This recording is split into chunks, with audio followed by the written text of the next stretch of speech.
إن الحمد لله نحمده ونستعينه ونستغفره ونتوكل عليه ونعوذ بالله من شرور أنفسنا ومن سيئات أعمالنا من يهده الله فلا مضل له ومن يضلله فلا هادي له ونشهد أن لا إله إلا الله وحده لا شريك له ونشهد أن سيدنا محمدا عبده ورسوله۔ نبوت اور رسالت کے سلسلے میں ہم اپنی اس سیریز کے آخری مراحل میں ہیں اور آخری نبی آخری رسول محمد مصطفیٰ صلی اللہ علیہ وسلم کے اتباع اور آپ کی پیروی کے سلسلے میں اپنی گزارشات آپ کی خدمت میں رکھ رہے ہیں۔ تو آج کی اس نشست میں ہم گفتگو کریں گے اتباع کی اہمیت پر۔ تو سب سے پہلے سورۃ النساء کی ایک آیت ذرا اس کو سمجھنے کی کوشش کرتے ہیں۔ اللہ تعالیٰ فرماتا ہے وَمَن يُطِعِ الرَّسُولَ فَقَدْ أَطَاعَ اللَّهَ وَمَن تَوَلَّى فَمَا أَرْسَلْنَاكَ عَلَيْهِمْ حَفِيظًا۔ دیکھیے بڑی ہی چونکا دینے والی آیت ہے۔ پہلی بات یہ کہی گئی وَمَن يُطِعِ الرَّسُولَ فَقَدْ أَطَاعَ اللَّهَ، جس نے رسول کی اطاعت کی اس نے در حقیقت اللہ تعالیٰ کی اطاعت کی، کیونکہ رسول نے یہ دعویٰ ہی نہیں کیا کہ یہ میرے ذاتی خیالات ہیں، بڑا میں مفکر ہوں، بہت بڑا دانشور ہوں، شاعر ہوں، تھنکر ہوں اور انٹلیکچول ہوں، ایلیٹ ہوں، فلاں ابن فلاں ہوں، یہ دعویٰ ہی نہیں کیا اس نے۔ اس کا دعویٰ تو رسول کا یہ ہے میں امی ہوں لیکن یکایک مجھ پر 40 سال کی عمر میں اللہ کی طرف سے وحی نازل ہو رہی ہے، میں اللہ کا رسول ہوں، اللہ کا سفیر ہوں، اللہ کا پیغامبر ہوں، یہ دعویٰ ہے اس کا۔ تو آپ اس دعوے کو تسلیم کر لیجئے۔ تو ظاہر ہے کہ رسول کی اطاعت کو اللہ تعالیٰ اپنی کتاب میں یہ کہہ رہا ہے کہ یہ رسول کی اطاعت نہیں ہے، میری اطاعت ہے۔ مَن یُطِیعِ الرَّسُولَ فَقَدْ أَطَاعَ اللَّهَ۔ تو اللہ کی اطاعت، اللہ کی پیروی دراصل رسول اکرم صلی اللہ علیہ وسلم کی پیروی ہے۔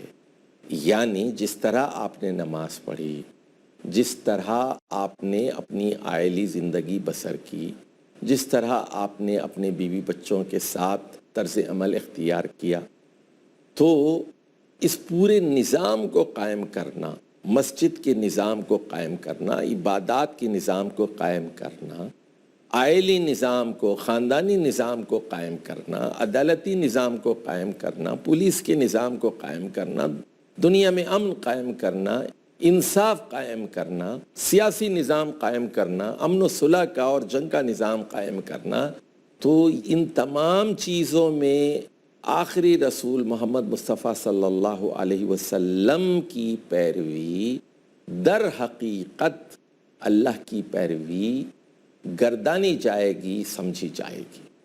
لیکن اس کے فوراً بعد ایک چونکا دینے والی بات کہی گئی قرآن مجید میں۔ اللہ تعالیٰ فرماتا ہے وَمَن تَوَلَّى فَمَا أَرْسَلْنَاكَ عَلَيْهِمْ حَفِيظًا۔ لیکن جو شخص آپ کی پیروی سے انکار کرتا ہے، آپ کی اطاعت اور آپ کے اتباع کا انکار کرتا ہے، تو ایسے آدمی کے اوپر ہم نے آپ کو حفیظ اور نگران بنا کر نہیں بھیجا۔ یعنی اس کو سنبھالنا، اس سے نبٹ لینا، اس کو ہلاک کرنا، اس کو غارت کرنا، اس کو تباہ کرنا، یہ ہماری ذمہ داری ہے۔ انما انت مذکر لست علیہم بمسیطر۔ آپ مذکر ہیں، آپ کا کام یاد دہانی ہے، آپ کا کام دعوت اور تبلیغ ہے، آپ کو داروغہ بنا کر نہیں بھیجا گیا۔ آپ میرے رسول ہیں، میرے پیغام کو پہنچا رہے ہیں، آپ لوگوں تک پیغام کو پہنچا دیجئے، لیکن آپ کو ان پر حفیظ اور نگران بنا کر دنیا میں نہیں بھیجا گیا۔ جو انکار کرنے والے ہیں میں ان سے خود نبٹ لوں گا۔ اب دیکھیے اسی سلسلے کا ایک اور مضمون آیا ہے سورۃ النساء کی آیت نمبر 13 اور 14 میں، اور آپ جانتے ہیں سورۃ النساء قرآن مجید کی چوتھی سورت ہے، اور اس میں آیت نمبر 12 کے اندر وراثت یعنی انہیریٹنس کے احکام بیان کیے گئے ہیں۔ اس کے بعد یہ بات کہی گئی تلک حدود اللہ، یہاں احکام وراثت کو حدود اللہ کہا گیا ہے۔ باپ کا حصہ 1/6 ہے، 16.66%۔ بیوی کا حصہ 1/8 ہے، ماں کا حصہ 1/6 ہے۔ بیوی کا حصہ اگر وہ بچے والی ہے تو 12.5% 1/8 شوہر کی جائیداد میں سے شوہر کے مرنے کے بعد حاصل کرے گی۔ لیکن اگر شوہر لاولد مرا ہے تو بیوی کو 25% ملے گا، 1/4 ملے گا۔ بیوی کی جائیداد میں سے بیوی پہلے مر جاتی ہے تو شوہر کو 25% ملے گا اگر بیوی صاحب اولاد ہے۔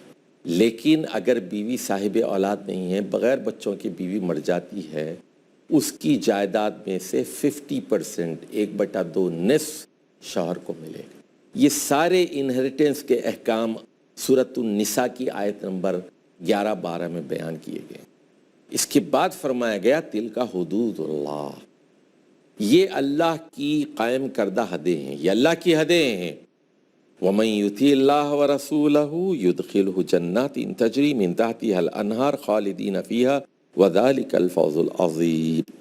جو شخص بھی اللہ اور اس کے رسول محمد مصطفیٰ صلی اللہ علیہ وسلم کی اطاعت کرے گا تو اللہ تعالیٰ ان کو جنت کے ایسے باغات میں داخل کرے گا جس کے نیچے سے نہریں بہہ رہی ہوں گی اور جس میں وہ ہمیشہ رہیں گے۔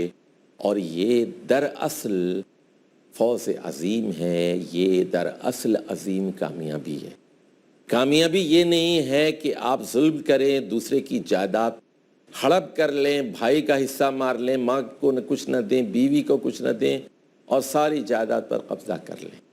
نہیں، آپ کو جنت مل جائے، آپ اللہ کے احکام پر عمل کریں، رسول کے احکام پر عمل کریں، قانون وراثت کے مطابق باپ کے مرنے کے بعد، ماں کے مرنے کے بعد جائیداد کی تقسیم کریں گے تو آپ کو جنات میں داخل کیا جائے گا، اور یہ ہے صحیح معنی میں کامیاب۔ اب اس کے بعد آیت نمبر 14 میں خبردار کیا گیا وَمَن يَعْصِ اللَّهَ وَرَسُولَهُ وَيَتَعَدَّ حُدُودَهُ يُدْخِلْهُ نَارًا خَالِدًا فِيهَا وَلَهُ عَذَابٌ مُّهِينٌ۔ جو اللہ کی نافرمانی کرے گا اور اللہ کے رسول محمد مصطفیٰ صلی اللہ علیہ وسلم کی نافرمانی کرے گا اور حدود سے تجاوز کرے گا، جائیداد میں حصہ نہیں دے گا، یا کسی کو اس کے حق سے زیادہ دے گا یا کسی کو اس کے حق سے کم دے گا، ڈنڈی مارے گا، ظلم کرے گا، ناانصافی کرے گا، وَيَتَعَدَّ حُدُودَهُ يُدْخِلْهُ نَارًا خَالِدًا فِيهَا، ایسے شخص کو پھر دوزخ کی آگ میں داخل کرے گا جس میں وہ ہمیشہ رہے گا، وَلَهُ عَذَابٌ مُّهِینٌ، اس کے لیے اہانت آمیز عذاب ہے، عذاب مہین ہے، ذلت کا عذاب ہے اس کے لیے۔ تو یہاں بھی وہی بات بتائی جا رہی ہے، اللہ تعالیٰ اور اس کے رسول کی اطاعت کے نتیجے میں جنت ملے گی، اللہ تعالیٰ اور اس کے رسول محمد صلی اللہ علیہ وسلم کی نافرمانی کی صورت میں دوزخ کے عذاب سے انسان کو دوچار ہونا پڑے گا۔ اب آ جائیے ایک اور نقطے کی طرف جس کی ہم وضاحت کرنا ضروری سمجھتے ہیں، سورۃ آل عمران سورۃ نمبر 3 کی آیت نمبر 31 کی طرف اس کی وضاحت کریں۔ قل ان کنتم تحبون اللہ فاتبعونی، اے محمد صلی اللہ علیہ وسلم اعلان کر دیجئے، بتا دیجئے، ساری دنیا کو بتا دیجئے، ان کنتم تحبون اللہ، اگر تم لوگ یہ دعویٰ کرتے ہو کہ تم اللہ سے محبت کرتے ہو تو یہ دعویٰ دلیل کا محتاج ہے۔ اس دعوے کو اس وقت صحیح تسلیم کیا جائے گا جب آپ محمد مصطفیٰ صلی اللہ علیہ وسلم کا اتباع کریں گے، ان کی پیروی کریں گے۔ ان کنتم تحبون اللہ فاتبعونی، اور وہ جو علامہ اقبال نے کہا کی محمد سے وفا تو نے تو ہم تیرے، پہلے محمد صلی اللہ علیہ وسلم کا اتباع کرو، ان کی پیروی کرو، ان کے وفادار بن جاؤ، اللہ اس صورت میں آپ کا بنے گا جب آپ محمد صلی اللہ علیہ وسلم کی بات کو مانیں گے اور تسلیم کریں گے، یحببکم فاتبعونی یحببکم اللہ۔ اور اب اس کے بعد یہ دوسری بات بتائی جا رہی ہے، اگر آپ محمد صلی اللہ علیہ وسلم کی پیروی کریں گے تب اب اللہ تعالیٰ آپ سے محبت کرے گا۔ صرف دعویٰ کرنے سے کچھ نہیں ہوتا، زبان سے الفاظ ادا کرنے سے کچھ نہیں ہوتا۔ محمد صلی اللہ علیہ وسلم کی پیروی کرو۔ صرف قرآن کے پڑھ لینے سے کچھ نہیں ہوتا، صرف قرآن پر ایمان لانے سے کچھ نہیں ہوتا، قرآن پر اور محمد صلی اللہ علیہ وسلم پر دونوں پر ایمان لازمی ہے، اور محمد صلی اللہ علیہ وسلم کی احادیث اور آپ کی سنتوں پر نہ صرف ایمان لانا ضروری ہے بلکہ اتباع ضروری ہے۔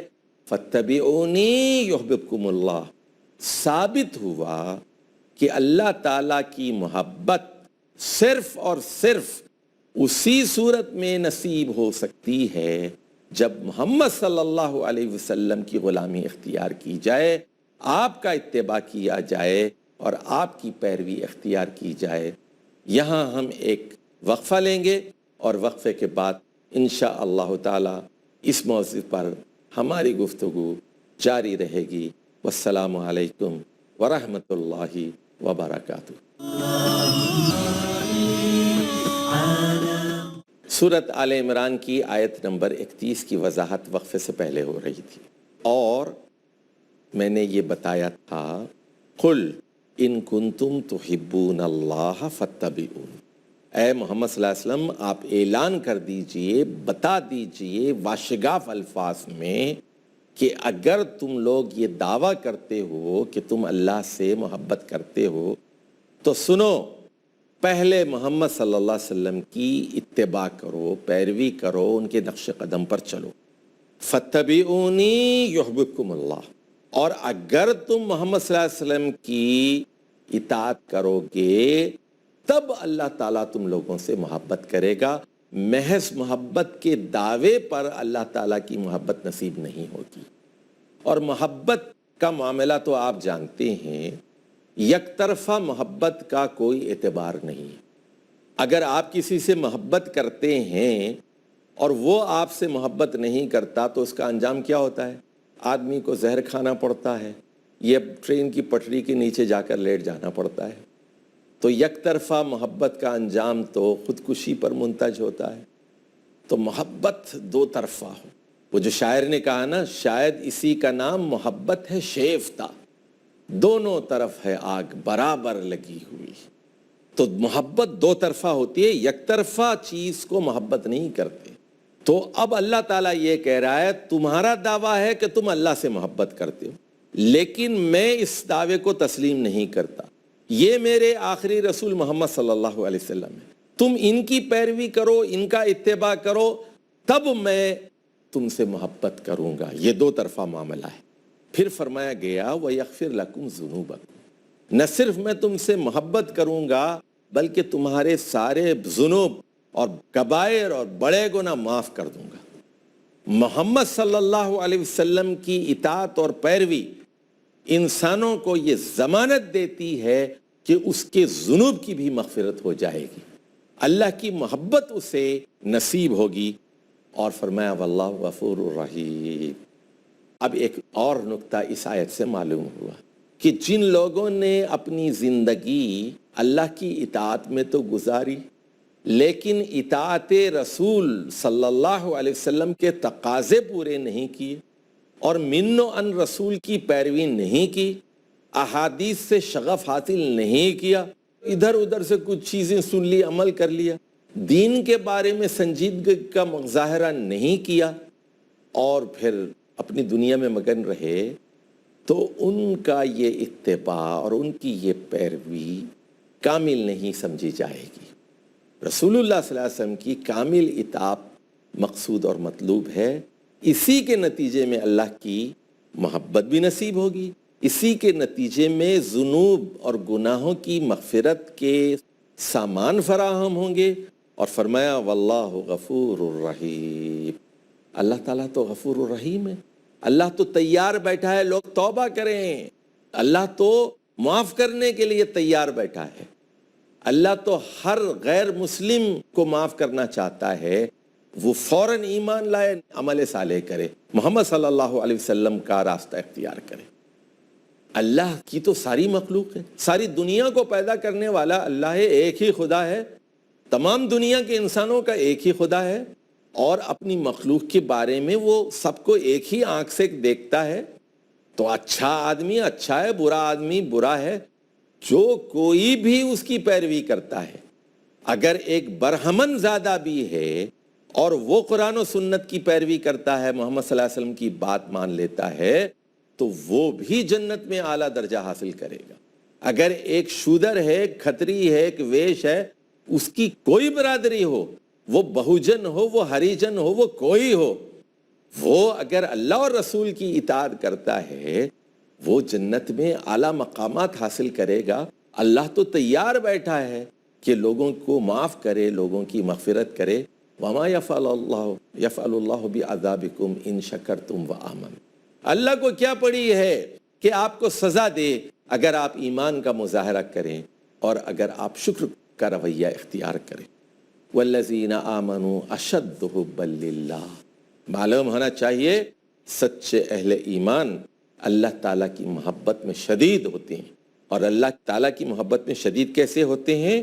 وہ سختی کے ساتھ آخری رسول محمد مصطفیٰ صلی اللہ علیہ وسلم کی پیروی کرتے ہیں اور آپ کا اتباع کرتے ہیں۔ اب ہم جاتے ہیں سورۃ الحشر کی آیت نمبر 7 کی طرف۔ یہ آیت تو ہے بنیادی طور پر اموال فے کے بارے میں۔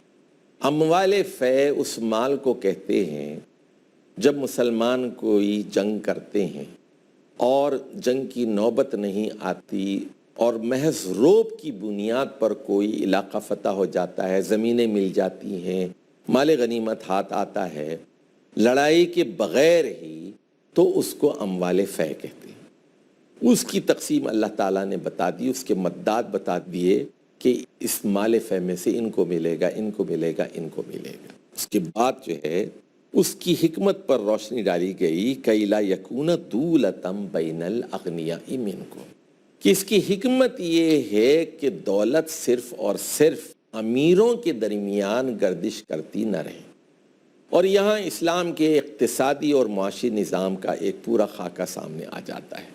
اسلام یہ چاہتا ہے کہ دولت چند لوگوں کے درمیان مرکوز نہ رہے، دولت پھیلتی رہے، تقسیم ہوتے رہے، وراثت کے ذریعے، خرید و فروخت کے ذریعے، تجارت کے ذریعے، نقصان کے ذریعے، فائدے کے ذریعے، اور زکوٰۃ کے ذریعے، صدقات کے ذریعے، انفاق کے ذریعے، بے شمار ذریعوں سے دولت ایک جگہ ٹھہری نہ رہے، جامد نہ رہے، بلکہ گردش میں رہے۔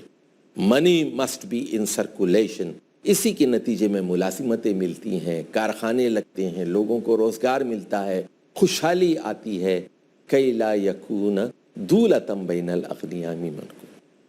اب اس تقسیم کے حوالے سے کچھ اعتراض ہوئے، تو اس کے بارے میں ایک اصولی بات بیان کی گئی اور ایک عمومی بات بیان کی گئی، وَمَا آتَاكُمُ الرَّسُولُ فَخُذُوهُ وَمَا نَهَاكُمْ عَنْهُ فَانْتَهُوا۔ اب یہ دو ٹکڑوں پر غور کیجیے۔ رسول اکرم صلی اللہ علیہ وسلم جو کچھ آپ لوگوں کو دیتے ہیں، وَمَا آتَاكُمُ الرَّسُولُ فَخُذُوهُ، اسے لے لو، وَمَا نَهَاكُمْ عَنْهُ فَانْتَهُوا، اور جس چیز سے آپ لوگوں کو رسول اللہ صلی اللہ علیہ وسلم روک رہے ہیں اس سے رک جاؤ، باز آ جاؤ۔ وَمَا نَهَاكُمْ عَنْهُ فَانْتَهُوا، یعنی ایک مسلمان یہ نہیں کر سکتا کہ قرآن مجید میں ہے اقیم الصلاۃ، تو وہ کہتا ہے ٹھیک ہے میں نماز قائم تو کروں گا لیکن زکوٰۃ نہیں دوں گا۔ ایسا نہیں ہو سکتا۔ میں نماز تو پڑھوں گا لیکن یہ سود کو نہیں چھوڑوں گا، سود لیتا رہوں گا، ایسا نہیں ہو سکتا۔ یعنی یہ چیز تو مجھے قبول ہے، اس پر تو میں عمل کروں گا، لیکن یہ چیز مجھے قبول نہیں ہے، اس پر عمل نہیں کروں گا۔ اس چیز سے بچوں گا، میں اس کو حرام سمجھتا ہوں۔ شراب نہیں پیوں گا لیکن سود ضرور کھاؤں گا۔ سور نہیں کھاؤں گا، سور کا گوشت نہیں کھاؤں گا لیکن شراب ضرور پیوں گا۔ شراب نہیں پیوں گا لیکن زنا کروں گا، نکاح کے بغیر لڑکیوں کو استعمال کروں گا۔ ایسا نہیں ہو سکتا۔ تو یہاں ما عام ہے، یعنی کسی بھی شعبہ زندگی میں رسول اکرم صلی اللہ علیہ وسلم کی ہدایات ہوں، عقیدے میں ہوں، عبادات میں ہوں، معاشرت میں ہوں، معاملات میں ہوں، اخلاق میں ہوں، آخرت کے بارے میں ہوں، سیاسی ہوں، معاشی ہوں، سماجی ہوں، جو بھی تعلیمات ہوں، ما آتاکم الرسول فخذوا وما نہاکم عنہ فانتہوا، یہ عمومی ہدایت ہے، یہ ہے اصل۔ اس کے بعد فرمایا واتقوا اللہ، اللہ سے ڈرتے رہو، اللہ سے ڈرتے رہو، ان اللہ شدید العقاب۔ اب دیکھیے کتنی بڑی سخت وعید آ گئی، اللہ سزا دینے میں بہت سخت ہے۔ اللہ سے ڈرو، اللہ سے ڈرو، رسول کا احترام کرو، رسول کی حیثیت اور منصب کو سمجھو، جو کچھ وہ دیتا ہے لے لو، اور جس چیز سے وہ منع کرتا ہے رک جاؤ۔ واتقوا اللہ، اللہ سے ڈرو، اللہ سے ڈرو، ان اللہ شدید العقاب، بلا شبہ اللہ تعالیٰ سزا دینے میں بہت سخت ہے۔ یعنی تم رسول کی نافرمانی کرو گے اور اللہ کا تقوی اختیار نہیں کرو گے تو پھر اللہ کے عذاب سے تم لوگوں کو کوئی بچا نہیں سکتا۔ اور سورۃ النور کی آیت نمبر 54 کا مطالعہ کرتے ہیں اور دیکھتے ہیں کہ یہاں اللہ تعالیٰ اطاعت رسول کے بارے میں ہمیں کیا کہتا ہے۔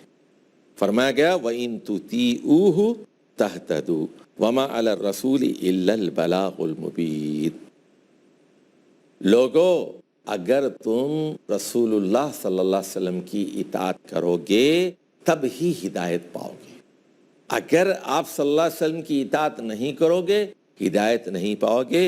وَمَا عَلَى الرَّسُولِ إِلَّا الْبَلَاغُ الْمُبِينُ، اور رسول اللہ صلی اللہ علیہ وسلم کی ذمہ داری تو بلاغ مبین ہے، صاف صاف پیغام پہنچا دینا ہی آپ کی ذمہ داری ہے۔ بلاغ مبین کیا ہے؟ قرآن کی آیات کو کھول کر سمجھانا، مبین اس کی تبیین کرنا، اس کی تشریح کرنا، اس کی وضاحت کرنا، کر کے دکھانا، عملی نمونہ پیش کرنا، نماز پڑھ کر دکھانا، زکوٰۃ وصول کر کے دکھانا، غریبوں میں تقسیم کر کے دکھانا، اچھے اخلاق کا مظاہرہ کرنا، ایک نظام قائم کرنا، ایک معاشی نظام، ایک سماجی عدل کا نظام، ایک معاشی عدل کا نظام، ایک حکومت کا نظام، ایک پولیس کا نظام، ایک فوج کا نظام، جہاں ایک ایسا معاشرہ ہو جس کے سارے شہری امن و امان کی زندگی بسر کر سکیں۔ اللہ تعالیٰ سمیع اور علیم ہے، سننے والا ہے، مکمل علم رکھنے والا ہے۔ اقول قولی ھذا واستغفر اللہ لی ولکم ولسائر المسلمین واستغفروہ انہ هو الغفور الرحیم۔